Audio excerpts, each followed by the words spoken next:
mula sa Espiritu Sabi Santo. ko, uy, parang... God is good all the time. Praise the Lord now and forever. The will of the Father, yes I will set my spirit free. Yahweh El Shaddai, palapakan natin ang ating Panginoon. Praise the Lord. Hallelujah. Amen. Yan. Welcome po muli sa ating CRS Series 1. Amen? Lalo-lalo na po sa mga bagong dating. Yan. Patuloy po tayo na makinig. Nandako na po tayo ngayon sa ikalawang talk tungkol sa kay Mama Mary. At bago po ang lahat, alam niyo po ba na ngayon ay kaarawan ng mga magulang ni Mama Mary na si Santa Ana at si San Joaquin. Yan po ang kanyang nanay at tatay. At sila po ang lolo ni Jesus. At araw po ngayon ng mga lolo at lola. Kaya, Happy Grandparents Day. O, sino po sa inyo ang mga lolo at lola na? Anos tatay? Lahat tayo ay lolo at lola na. Amen? Kaya, yan. Mayroon po tayong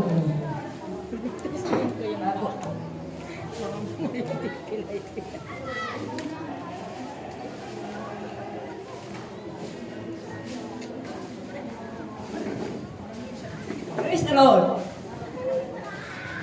Tayo po tayo lahat.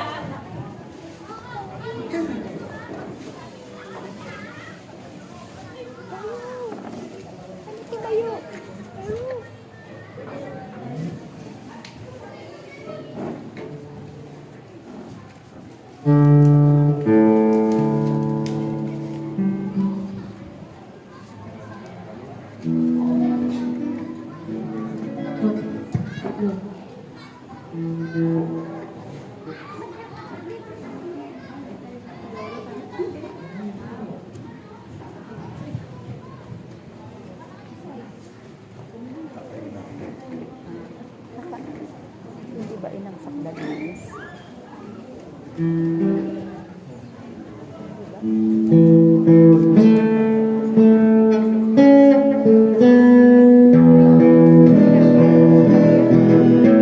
Hindi ko alam yun.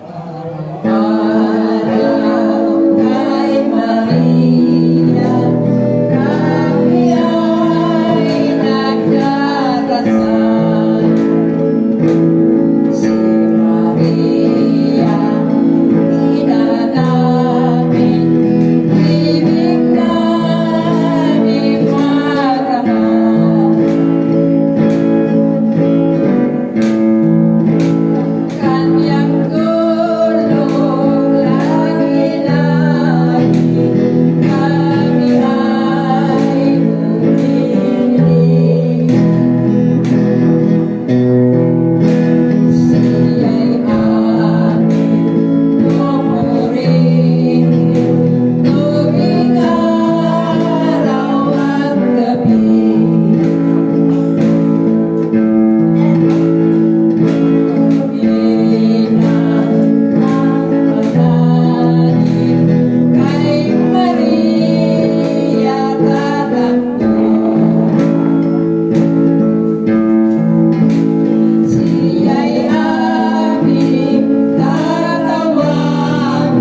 Yan.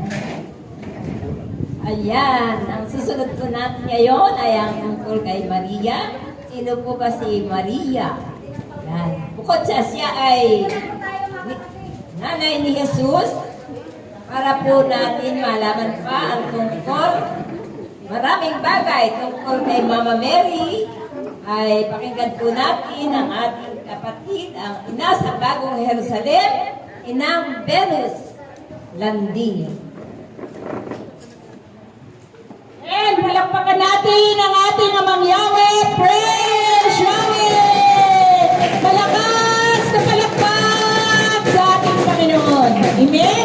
So God is good. All the time. The will of the Father. Yes, I will. Set my spirit free. Yahweh Shaddai. Praise the Lord. Now and forever. Maraming palakpak!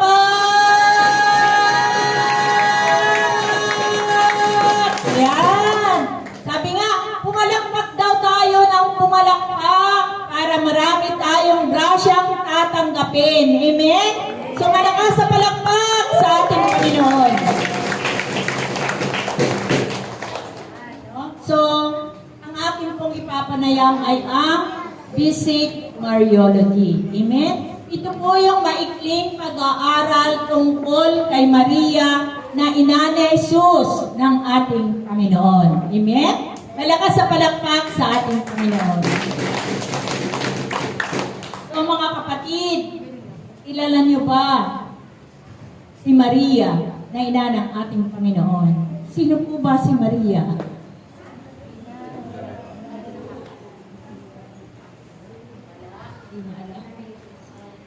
Amen, no? Si Maria ay ina ni Jesus. Amen? Sapagkat ayon po sa banal na kasulatan, ito po yung kapahayagan na matatagpuan sa Ebanghelyo ni Lucas na ang ating amang Yahweh ay nagsugo ng isang anghel upang kausapin ang isang dalaga na ang pangalan ay Maria. Amen? Si Maria ay nakatakdang ikasal kay Jose. No? Ngunit lumapit ang anghel sa kanya.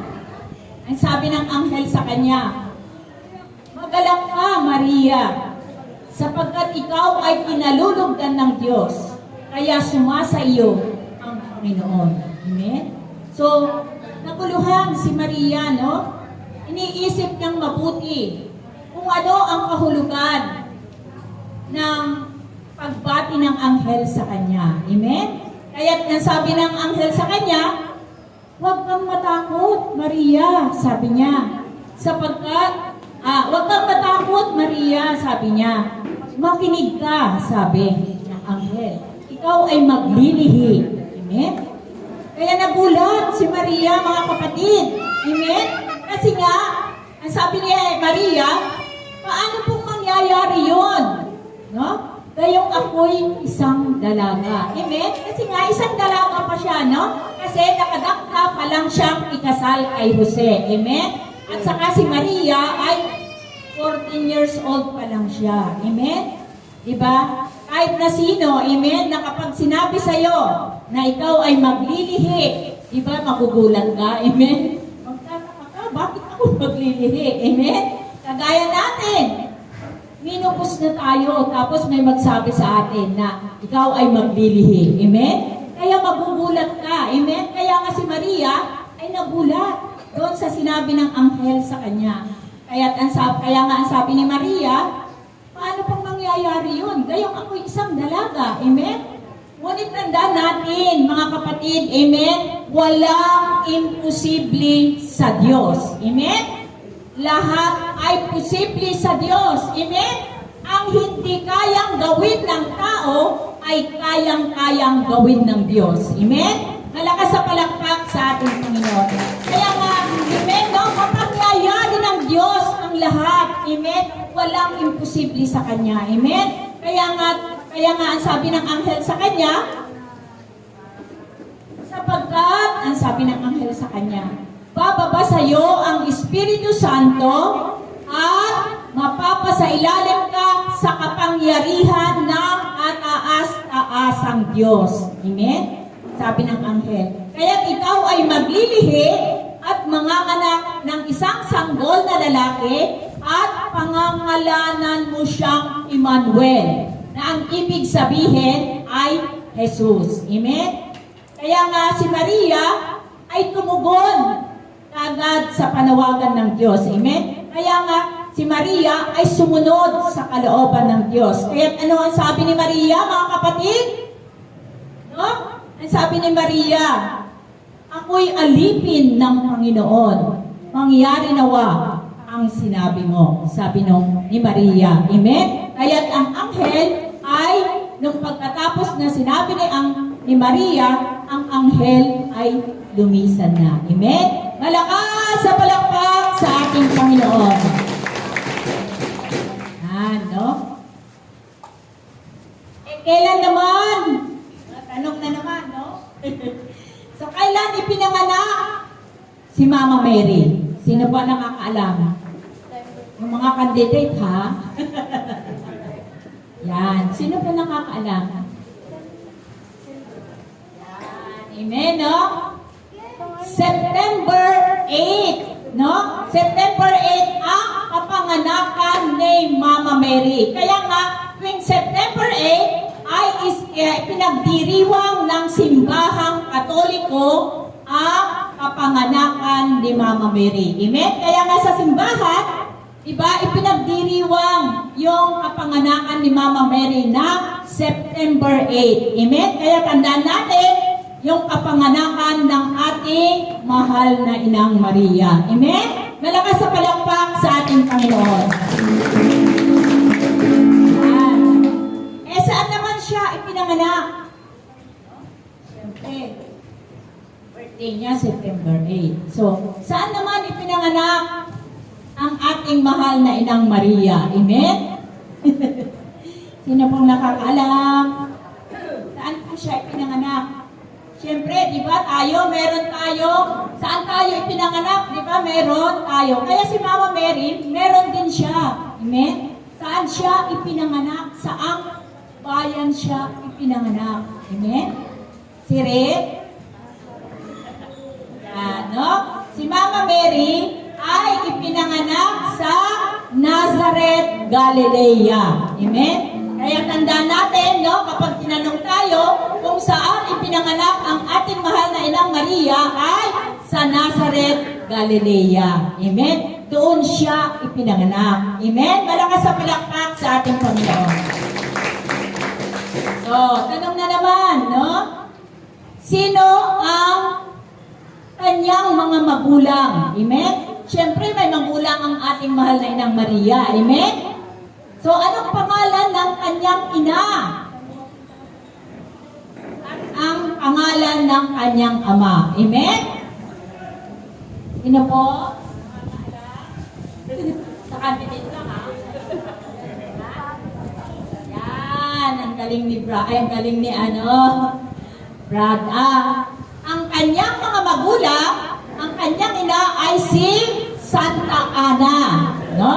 At ang kanyang ama ay si San Joaquin. Amen? Malakas sa palakpak sa ating Panginoon. Kaya tandaan natin, no? Sinabi ng ating moderator kanina, no? Na yung kanyang mga magulang ay si Santa Ana at si San Joaquin. Amen? So, tanong na naman, no?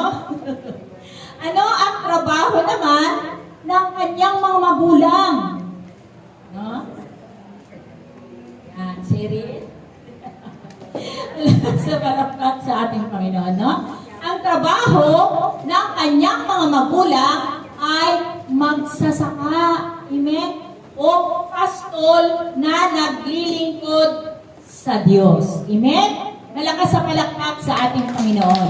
Yun yung trabaho ng kanyang mga magulang. Amen? Si San Joaquin at si Santa Ana, sila ay magsasaka. Amen? O kaya, pastol sila sa paglilingkod. Pastol na tapat na naglilingkod sa Diyos. Amen? Malakas sa palakpak sa ating Panginoon. So, sa panahon panahon ng pagsasama ni Santa Ana at si San Joaquin, ay hindi sila nagkaanak. Amen? Kaya nga, si San Joaquin ay nanalangin siya ng 40 araw doon sa ilang upang humingi ng anak sa Diyos. Amen? Malakas sa palakpak sa ating Panginoon. At si Santa Ana naman, ay naiwan siya doon sa kanilang tahanan, no? Upang manalangin doon ng mataimtim sa Diyos at idinain niya yung kanyang kadustaan. Amen? Kaya nga nanalangin sila na nangako sila sa Diyos, no? Na kapag sila ay biniyayaan ng anak, no? Sila, palalakihin nila yung kanilang anak at itatalaga nila sa Diyos. Amen? Kaya nga, yung hiningi nila sa ating Amang Yahweh ay tinupad ng Diyos yung kanilang kahilingan. Amen? Na magkaroon sila ng anak. Amen? Kaya nga, matapos na tinugon ng Diyos yung kahilingan nila, no? Sa katandaan ni Santa Ana, siya ay naglihi. Amen? Naglihi siya. At yun nga, sa kanyang paglilihi, no? Nagalak yung mag-asawa, si Santa Ana at si San Joaquin. Kasi nga, sa kanyang katandaan, si Santa Ana, siya ay naglihi. Amen? Naglihi siya, no? At sa kanyang panganganak, ang ipinangalanan nila doon sa kanilang anak ay si Maria. Amen? Yun si Mama Mary, no? Yun yung ipinanganak. Yun yung tinugon ng Diyos, no? Yun yung biniyayaan sila ng anak. At yun na nga, ang anak nila ay si Mama Mary. Kaya nga pinangalanan nila Maria, yung kanilang anak. Amen? Malakas sa palakpak sa ating Panginoon, no? Kaya nga si Maria siya ay magiging ina ng ating Panginoon. Amen? Malakas sa palakpak sa ating Panginoon, no? At sa pagsapit ng 3 taon ni Maria, no? Siya ay dinala, no? Siya ay dinala doon sa templo ng Jerusalem. Amen? Kasi, nung 3 taon, si Maria ay itinalaga nila sa Diyos. Kasi yun yung ipinangako nila. Amen?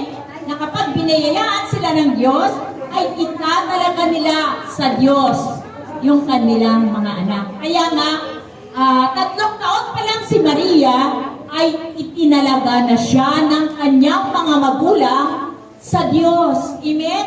Kaya nga si Maria, nung 3 taon pa lang, ay naglilingkod na siya sa Diyos. Amen? Kaya nga mga kapatid, no? Mapalad tayo. Amen? Kasi nga, kahit ganito na ang edad natin, tayo ay nakatugon sa panawagan ng Diyos. Amen? Kaya nga, mapalad kayo mga kapatid, no? Na tinawag ng Diyos. Kasi nga, kayo ay nakatugon sa panawagan ng Diyos. Amen? Malakas sa palakpak sa ating Panginoon. Kaya nga siya ay itinalaga doon sa templo para danasin niya doon yung buhay mag-aaral. Amen? Kaya nga doon ay tinuruan siya na manalangin. Amen? Tinuluan siya na magdasal ng Santo Rosario. Amen? At tinuruan siya na magbasa ng Bible, ang ating mahal na Inang Maria. Amen? Malakas sa palakpak sa ating Panginoon. Kaya nga, doon siya kinumpleto ng Diyos, no? At pinatatag ang kanyang pananampalataya. Kaya nga, siya ay kinalugdan ng Diyos. Amen? Kaya nga si Mama Mary ay kinalugdan ng Diyos. Amen? Malakas sa palakpak sa ating Panginoon. Kailan naman ipinagdiriwang ang pagkarena ng langit at lupa ng ating mahal na Inang Maria. Amen? Yan, tanong na naman, no? So, kailan pinagdiriwang, no? Kailan kailan itinalaga ang ating mahal na Inang Maria ng kanyang pagkarena ng langit at ng lupa. Amen? Ulit. Kaya palagi natin, pag nagtanong, para kapag tinanong kayo, alam nyo na, no? So, August 22, 1954. Yan yung araw na itinalaga siya ng pagkarena ng langit at ng lupa. Amen? Kaya nga, tuwing August 22, ipinagdiriwang ng simbahang Katoliko yung pagkarena ng langit at lupa ng ating mahal na Inang Maria. Amen? Na ano nyo yun? August 22, no? Pinagdiriwang ng ating simbahan yung pagkarena ng langit at ng lupa ng ating mahal na Inang Maria. Amen? Malakas sa palakpak sa ating Panginoon. August 22, alam na natin. Yan, no? Tanong na naman, no? Bakit siya naging reyna ng langit at ng lupa? Amen? Bakit siya naging reyna ng langit at ng lupa? Sirit ulit, no? Yan, no? Kaya siya naging reyna ng langit at ng lupa sapagkat siya ay ina ni Jesus. At si Jesus ay hari. Amen? At si Mama Mary din, siya ay ina nating lahat. Amen? Kaya siya naging reyna ng langit at lupa kasi nga siya ay ina nating lahat. Amen? Malakas sa palakpak sa ating Panginoon. So, tanong ulit. Tanong ulit, no? So, ano yung tungkulin niya bilang reyna ng langit at ng lupa? Kaya nga sila pumwesto dyan eh. Kasi wala electric. May tungkulin ang ating mahal na Inang Maria. No? Tungkulin niya bilang reyna ng langit at ng lupa. Amen? Ulit, no? So, ang tungkulin ni Mama Mary bilang reyna ng langit at ng lupa ay naroon siya. Naroon si Mama Mary doon sa sentrong Jerusalem. Amen? Para tayo ay ipanalangin doon. Amen? Nandoon siya. Kaya Mang Yahweh. Amen? Nandoon siya. Amen? Malakas sa palakpak sa ating Panginoon. Nananalangin siya para sa ating lahat. Amen? Kaya siya ay, si Mama Mary ay nananaog sa lupa tulad ng mga anghel. Amen? Para tayo ay subaybayan. Amen? No? Patuloy na subaybayan, pinupuntahan tayo para tayo ay gabayan at kausapin ng ating mahal na Inang Maria. Amen? Malakas sa palakpak sa ating Panginoon. Katulad ng, alam niyo ba yung aparisyon ng Berhen ng Fatima? Sino po nakakalam dito yung, kung alam niyo na yung ano ng aparisyon nyo? Ng Berhen ng Fatima.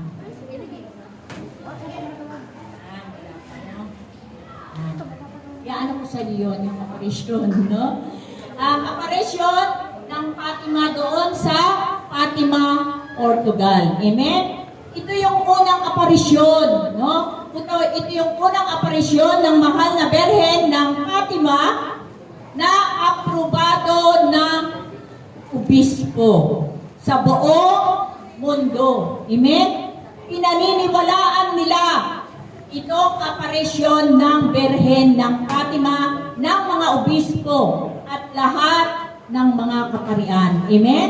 Kaya nga kapag tinanong nyo ang pare, alam nila ito, yung aparisyon ng Berhen ng Fatima. Amen? Malakas sa palakpak sa ating Panginoon. Ito ay naganap, no? Si Mama Mary ay nagpakita, no? Doon sa tatlong bata. Amen? Ito ay naganap noong May 13, 1917. No? Yan. May 13, 1917, ito ay naganap, no? Sa Fatima, Portugal. Amen? Si Mama Mary ay nagpakita doon sa tatlong bata. Amen? Na ang pangalan ay sina Lucia dos Santos at ang kanyang mga pinsan na magkapatid na sina Francisco at Jacinta Marto. Amen? Malakas sa palakpak sa ating Panginoon. Ang tatlong bata ay nagpapastol. No? Nagpapastol sila doon sa tinatawag na Cova de Area. Amen? Habang sila ay naglalaro doon sa Cova de Area, no? Habang naglalaro yung tatlong bata, ay nakita nila, may nakita sila doon sa maliit na puno, nandoon si Mama Mary, no? Doon sa maliit na puno na tinatawag na oak tree, no? Nandoon si Mama Mary doon sa maliit na puno, no? Nandoon siya, no? At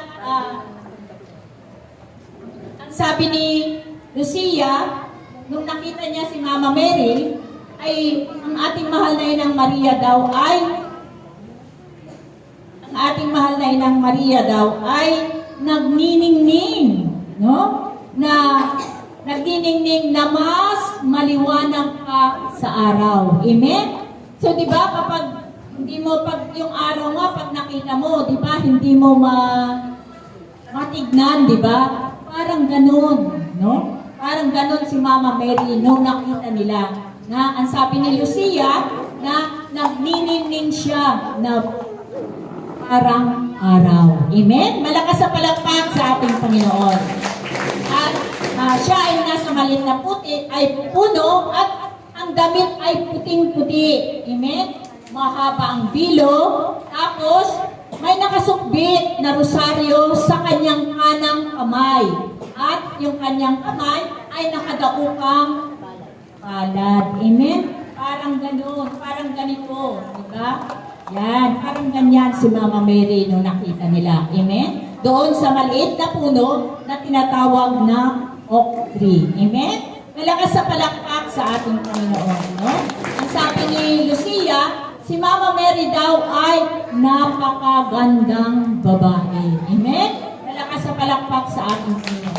Kaya sila si Mama Mary ay hiniling niya doon sa tatlong bata na tuwing kada ika-13 ng kada buwan, mula May hanggang October, sila ay pupunta doon, no? Kakausapin sila ni Mama Mary. Amen? Kaya nga, tuwing buwan-buwan, sila ay nagpupunta doon tuwing ika-13 ng kada buwan. Amen? Kaya nga, nung ika-6 na buwan, October 13, ay bumalik sila ulit, no? Yun yung ika-6 na buwan, no? Kaya nga, nung October 13, ay doon lang nagpakilala si Mama Mary na siya ay mahal na Berhen ng Santo Rosario. Siya ang Holy Rosary. Amen? Malakas sa palakpak sa ating Panginoon. Kasi nga, doon kasi sa Fatima, Portugal, ay merong nagaganap doon na digmaan. Kaya nga sinabihan yung tatlong bata na sila ay manalangin na araw-araw ng Santo Rosario. Kasi sabi niya, manalangin kayo ng Santo Rosario upang makamit ninyo ang kapayapaan. Amen? At sa pagtatapos ng unang digmaan na nagaganap doon. Amen? Kaya nga, yung tatlong bata ay araw-araw silang nananalangin. Amen? Para makamit niya yung kapayapaan at matapos na yung digmaan na nagaganap doon. Amen? Malakas sa palakpak sa ating Panginoon. Kaya nga, may October 13, no? Ipinagdiriwang ng simbahang Katoliko yung Berhen ng Fatima. Amen? Kaya nga tuwing October 13, sa simbahan ay ipinagdiriwang ang Berhen ng Fatima. Amen? Malakas sa palakpak sa ating Panginoon. Kaya nga, itong aparisyon ng Berhen ng Fatima, ito ay aprobado ng mga obispo noong 1930, no? Inaprubahan, no? Kinilala ng buong mundo na ang aparisyon ng Berhen ng Fatima, ito ay tunay at authentic na aparisyon. Amen? Malakas sa palakpak sa ating Panginoon. So, mga kapatid, sino po ba dito ang nagdarasal ng Santo Rosario? Mga kandidate. Sino pa po nagdarasal ng Santo Rosario?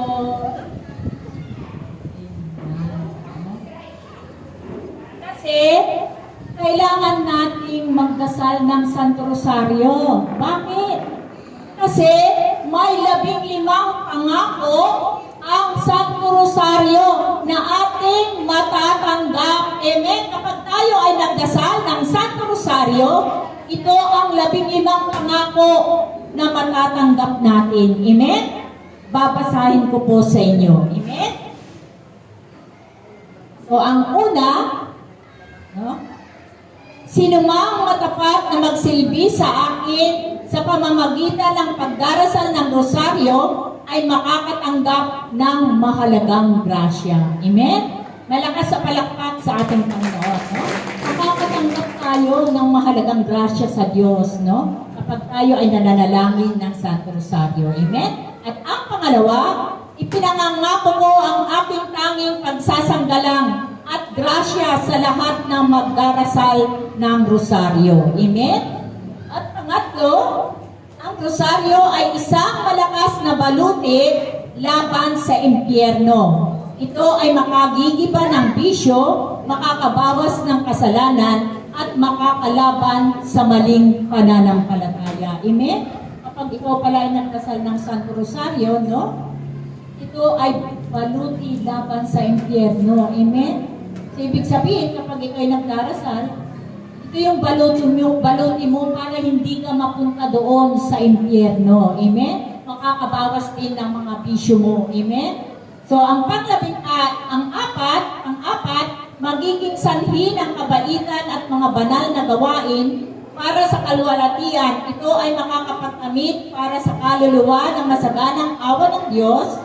Ito ang makakapaglayo sa puso ng tao sa hangaring kamunduhan at kawalang halaga nito. Ang rosaryo ay magtataas sa kanila sa pagnanais sa walang hanggang kaligayahan.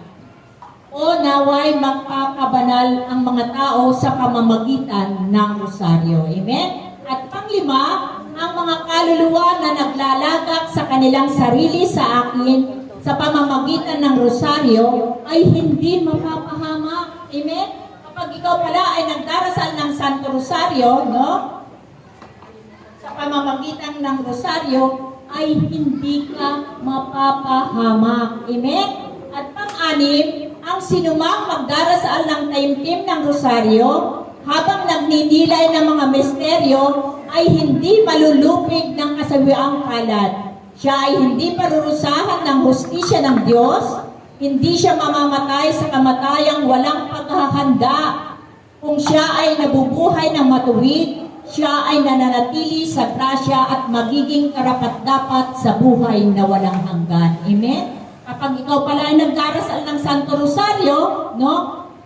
Hindi ka mamamatay na walang paghahanda. Amen? Kagaya yung mga iba, di ba, namamatay na lang na bigla-bigla. Amen? No? Kapag ikaw ay nagdarasal ng Santo Rosario, ay hindi ka mamamatay na walang paghahanda. Amen? At ang pang-ito, sino mang may matapat na debosyon sa Rosario ay hindi mamamatay ng walang sakramento ng Iglesia. Amen? At pang-walo, ang mga matatapat sa pagdarasal ng Rosario ay magkakaroon sa buhay at sa kamatayan ng liwanag ng Diyos at kasaganaan ng grasya ng merito ng mga santo ng paraiso. Amen? Malakas sa palakpak sa ating Panginoon. At ang siya, aking hahanguin sa purgatorio ang mga deboto ng Santo Rosario. Amen? Kapag ikaw ay nagdarasal ng Santo Rosario at ikaw ay nandoon sa purgatorio, ikaw ay hahanguin ng Diyos. Amen? Malakas sa palakpak sa ating Panginoon. At ang pagsampo, ang matatapat na anak ng aking rosaryo ay magkakamit ng mataas na kaluwalhatian sa langit. Amen? Kapag ikaw ay nagdarasal ng Santo Rosario, ito ang makakamit mo. Amen? Mataas na kaluwalhatian doon sa langit. Amen? At pang-11, makakamtan niya ang anumang hingin niya sa akin sa pamamagitan ng Santo Rosario. Amen? Kapag ikaw ay nagdarasal ng Santo Rosario, no? Anumang hingin mo sa pamamagitan ng Santo Rosario, ito ay makakamtan mo. Amen?